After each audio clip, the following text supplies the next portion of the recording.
Okay, I've got Councillor Cleaver next. Thank you, Chairman. Thank you for the report. In relation to the minor injuries unit in paragraph 4.3, is the subtext to this that you are actually asking Lincolnshire ICB to make the MIU into a urgent treatment centre 12 hours a day, 7 days a week? Because that is clearly the NHS model that is referred to in the paper that you mentioned, the Urgent Treatment Centres Principles and Standards. Is that what you're actually asking the ICB to do? Presumably, that would obviously provide a better service for the people who live close to Stamford Hospital, but also obviously take pressure off the A&E at Peterborough. And what progress have you had in those talks so far?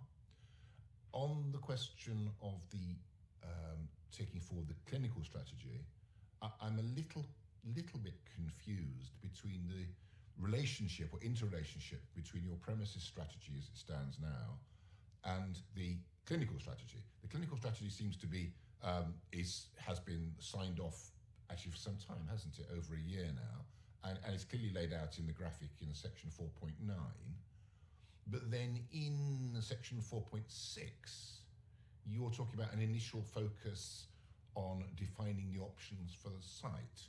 So I'd have thought the options for the sites are already determined by the clinical strategy that you already have in place. So if you could just tell us exactly to what extent the vision of the clinical strategy is definitely going to go ahead. How much of it is actually secure, it will go ahead, it's absolutely committed to, and how much of it is still dependent upon decisions still to be taken in terms of the premises strategy. Finally, third question is on use of integrated IT with primary care. I know this is a constant topic of mine, but it is a concern that there are still paper forms flying around and that patients who are referred by primary care providers still have to print off their own forms at home and bring them in when they come into Stamford Hospital for tests. Do you have any plans to make the patient interface between primary care and yourselves paperless? Thank you.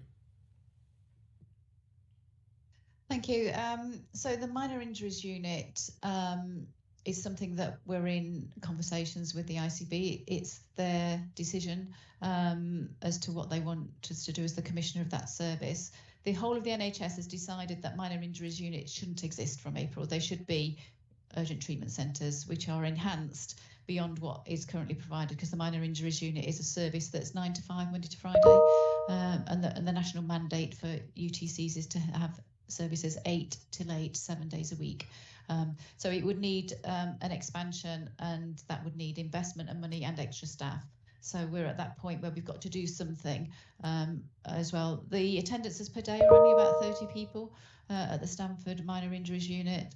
So the balancing act the commissioners and ourselves have got to understand is whether it's worth extending it to get more availability and to help offset some of the pressure on the Peterborough site, or does it not warrant that within that? So we're working with the commissioners. We're in open dialogue with them, and it's something that we've got to make our minds upon. But they've asked us to continue running a minor injuries unit on that site until we do make a different decision. It's not as if from April we're going to close it and say it's not a UTC. So be reassured of that within that. So hopefully that covers that one.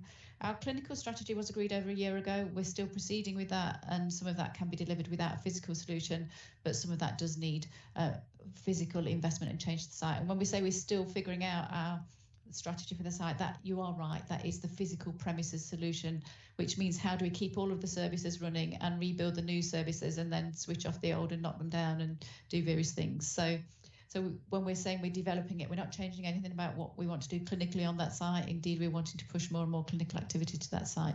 What we're saying is we've got to figure out how the best building solution is to make sure that we can keep the procedure rooms running and the theatre side of it and the outpatients running whilst building the new facilities, and then move into the new facilities and knock down and demolish the old buildings. So that's the bit I probably didn't make obvious from the paper, that the clinical strategy is fixed been tweaked a little bit, but the physical practicalities of how you do things. And as I said, we have secured money for a large chunk of that, but not all of it yet.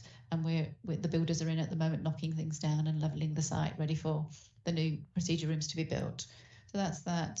The specific point on forms for blood tests, I wasn't aware of that, but we do have an integrated care record that we do share information between primary care and the hospital in Lincolnshire, and that's something that the whole of the NHS have had to do, share records between systems when you don't all have the same system.